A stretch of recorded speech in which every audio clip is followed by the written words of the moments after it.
Audiobook Espírita Jesus no Lar, de Chico Xavier, pelo Espírito Neio Lúcio. Capítulo 43. A glória do esforço. Relacionava Tiago, filho de Alfeu, as dificuldades naturais na preparação do discípulo, quando várias opiniões se fizeram ouvir sobre os percalços do aprimoramento. É quase impossível praticar as lições da Boa Nova no mundo avesso à bondade, à renúncia e ao perdão, concluíam os aprendizes de maneira geral. A maioria das criaturas compraz-se na avareza ou no endurecimento. Registrava o mestre a conceituação expendida pelos companheiros em significativa quietude, quando Pedro o convocou diretamente ao assunto. Jesus refletiu alguns instantes e ponderou. Entre ensino e aprimoramento, tudo depende do aprendiz. E a seguir falou com brandura. Existiu no tempo de Davi um grande artista que se especializara na harpa com tamanha perfeição que várias pessoas importantes vinham de muito longe a fim de ouvi-lo. Grandes senhores, com as suas comitivas, descansavam de quando em quando junto à moradia dele, cercada de arvoredo, para escutar-lhe as sublimes improvisações. O admirável mestre fez renome e fortuna, parecendo a todos que ninguém o igualaria na terra, na expressão musical a que se consagrara.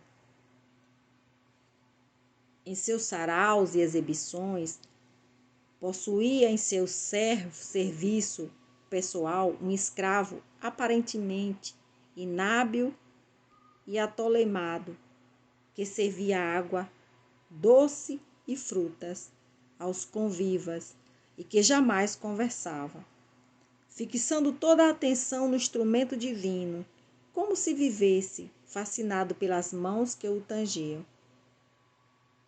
Muitos anos correram quando, certa noite, o artista, voltado de inesperado ao domicílio, fim do banquete de um amigo nas vizinhanças, e com indizível espanto, assinala a celeste melodia no ar.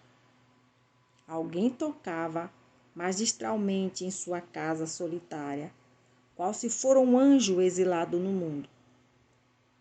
Quem seria o estrangeiro que lhe tomara o lugar?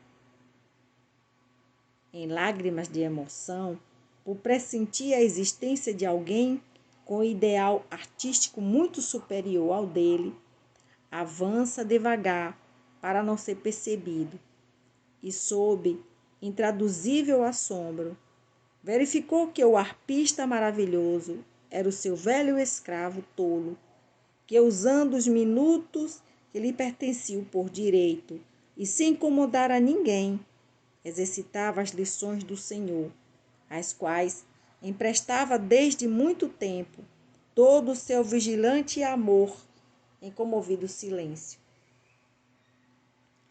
Foi então que o artista, magnânimo e famoso, libertou-o e conferiu-lhe a posição que por justiça merecia. Diante da estranheza dos discípulos, que se calavam confundidos, o mestre rematou. A aquisição de qualidades nobres é a glória infalível do esforço. Todo homem e toda mulher que usarem as horas de que dispõem na harpa da vida, correspondendo à sabedoria e à beleza com que nosso Pai se manifesta em todos os quadros do mundo, depressa lhe observarão a grandeza e as sublimidades convertendo-se em representantes do céu para seus irmãos em humanidade. Quando a criatura, porém, somente trabalha na cota de tempo que lhe é paga pelas mordomias da terra, sem qualquer aproveitamento das largas concessões de horas que a divina bondade lhe concede no corpo, nada mais receberá, além da remuneração transitória do mundo.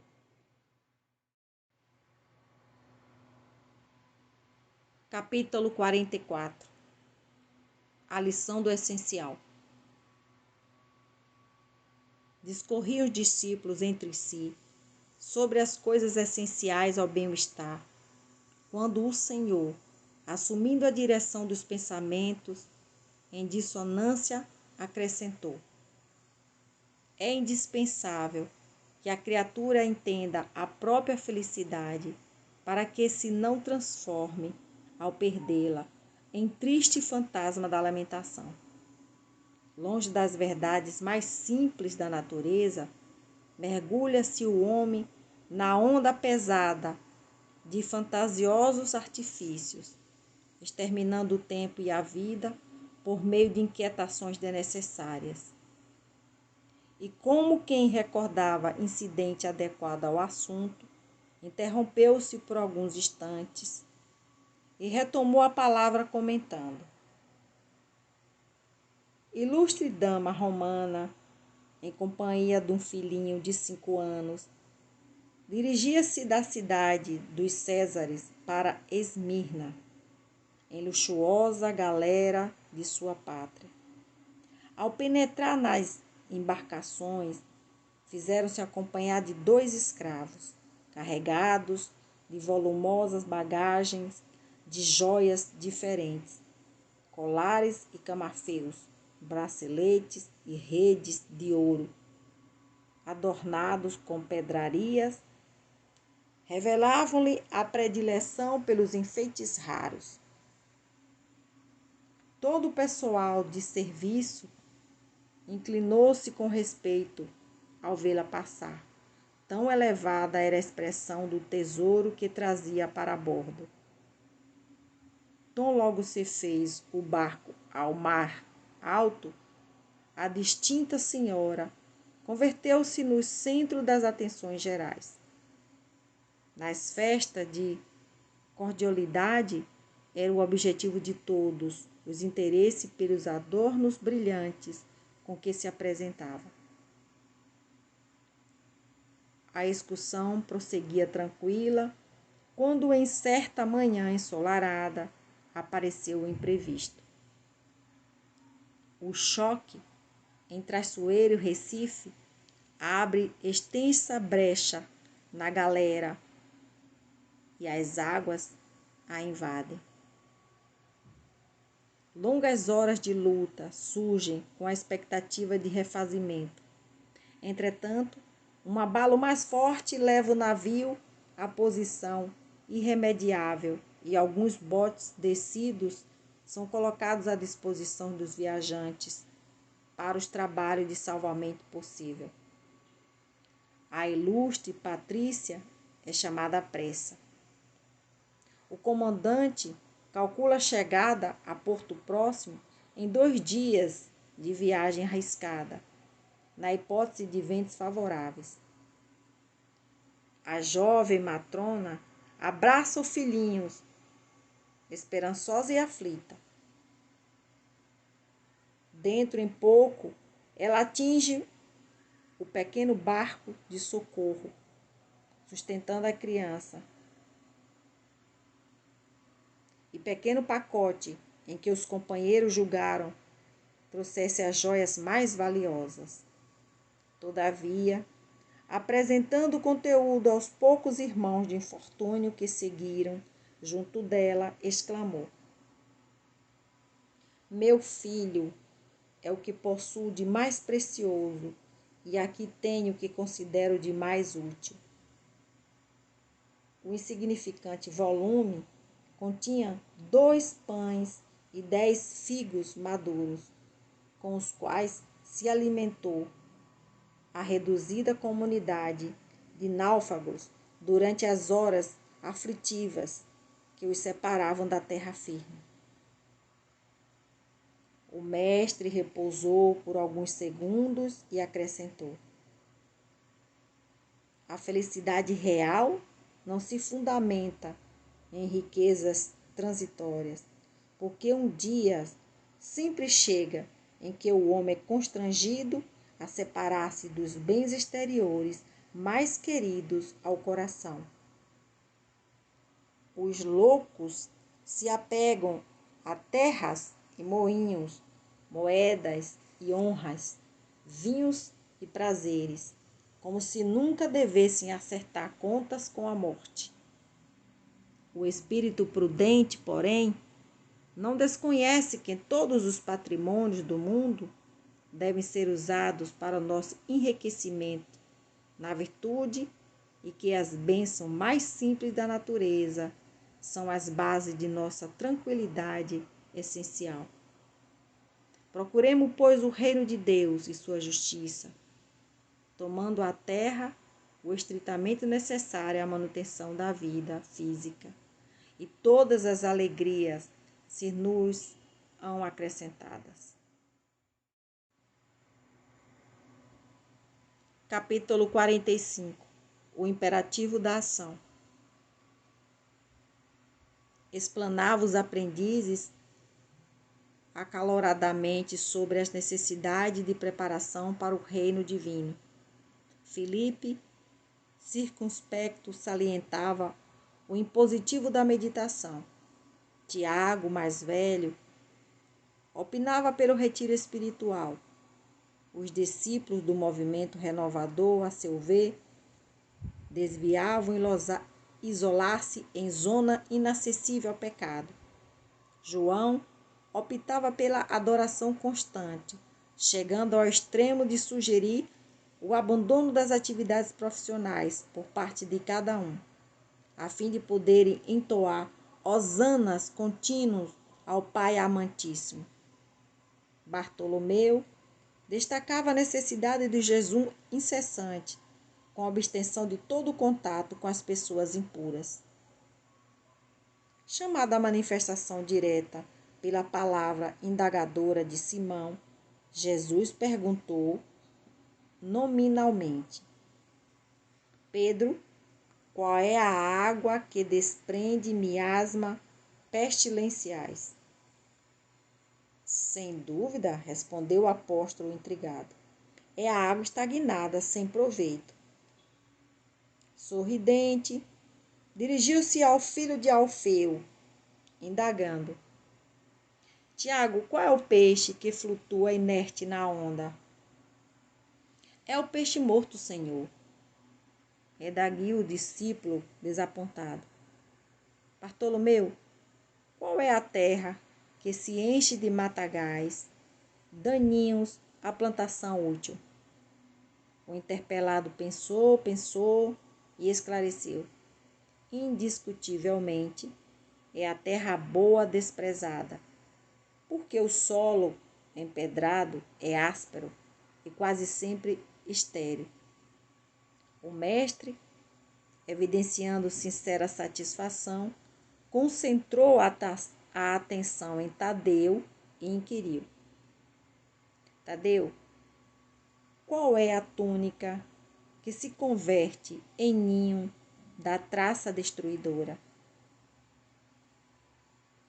É a túnica não usada. Endereçando expressivo gesto a Judas, interrogou: O que acontece ao talento sepultado? Perde-se por inútil, Senhor.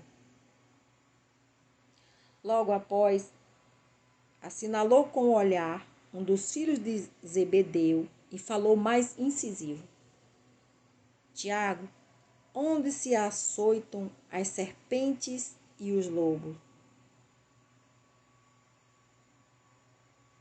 Nos lugares em ruínas ou voltados ao abandono. André, disse o Cristo, fixando o irmão de Pedro: qual é, entre verdade, a função do fermento? Mestre, a missão do fermento é dar vida ao pão. Em seguida, pousando nos companheiros o olhar penetrante e doce, acrescentou bem-humorado: o tempo está repleto de adoradores e a miséria rodeia Jerusalém. Se a luz não serve para expulsar as trevas, se o pão deve fugir ao faminto, e se o remédio precisa distanciar-se do enfermo, onde encontraremos proveito no trabalho a que nos propomos? O reino divino guarda o imperativo da ação por ordem fundamental. Sigamos para adiante e propaguemos a verdade salvadora, por meio dos pensamentos, das palavras, das obras e de nossas próprias vidas. O todo sábio criou a semente para produzir com o infinito. Desde do alto, a claridade do sol cada dia para extinguir as sombras da terra. Não é outro o ministério da Boa Nova. Amar, servindo, é venerar o Pai acima de todas as coisas. E servir amando é amparar o próximo como a nós mesmos. Pautar-se por essas normas em nosso movimento de redenção é praticar toda a lei.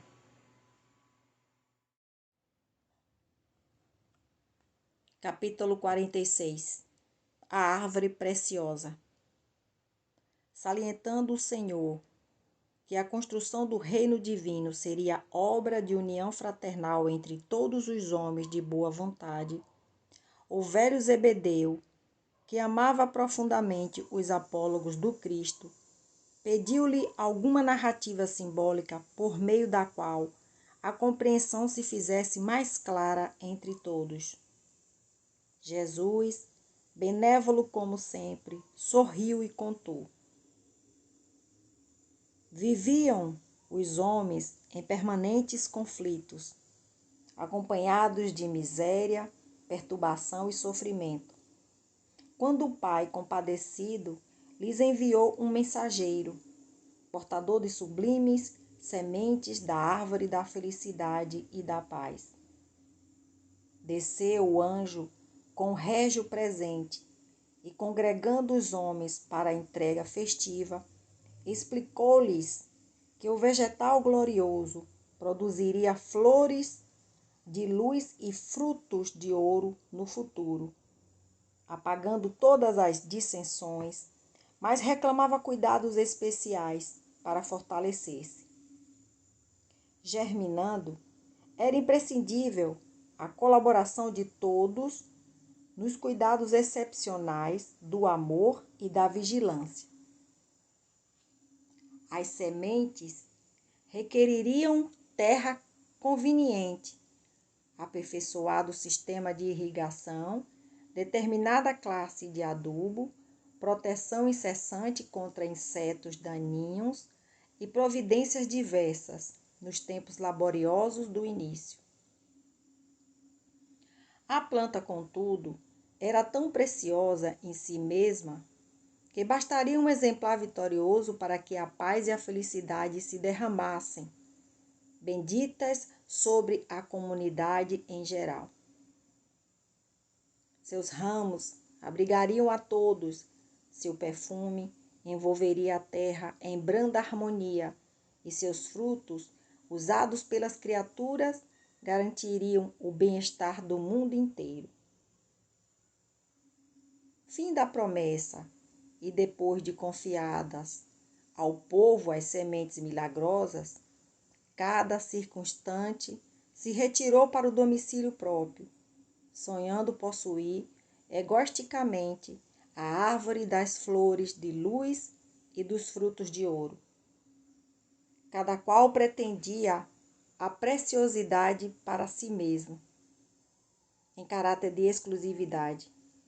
Para isso, cerraram-se apaixonadamente nas terras que dominavam, experimentando a sementeira e suspirando pela posse pessoal e absoluta de semelhante tesouro, simplesmente por vaidade do coração.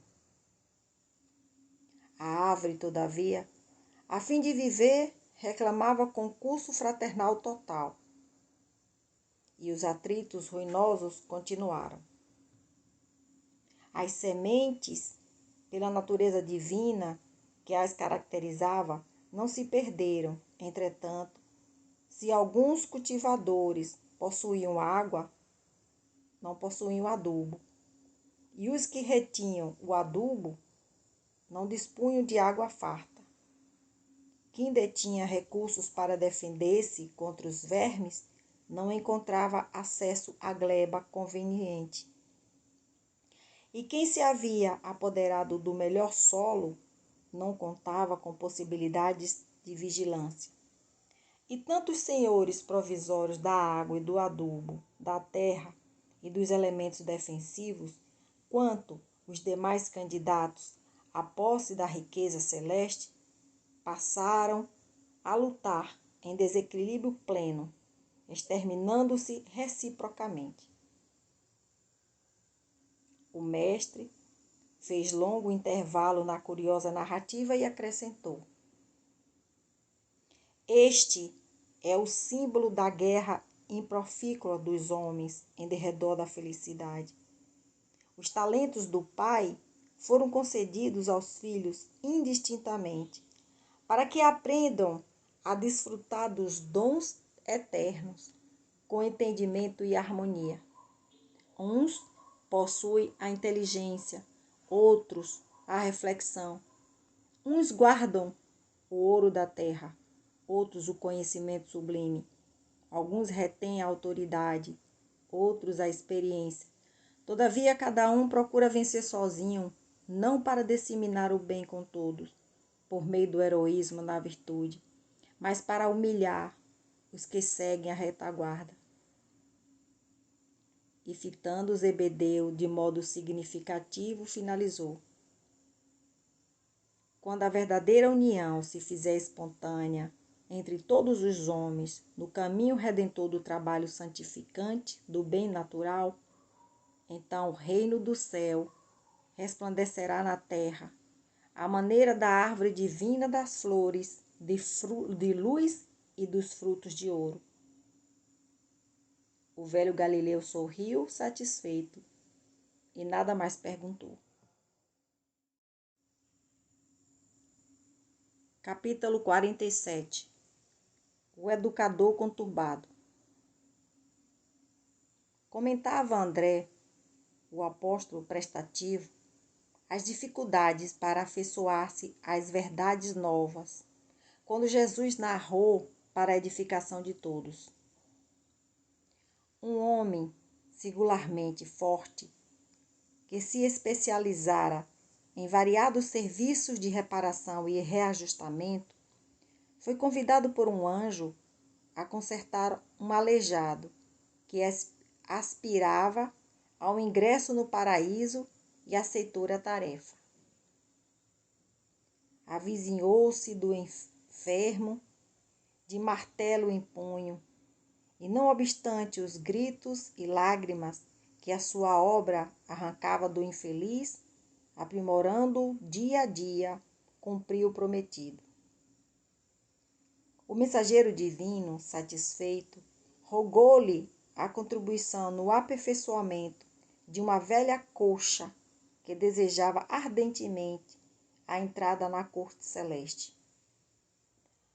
O trabalhador robusto, indiferente aos gemidos da anciã, impôs-lhe a disciplina curativa e gradativamente colocou-a em condições de subir às esferas sublimes.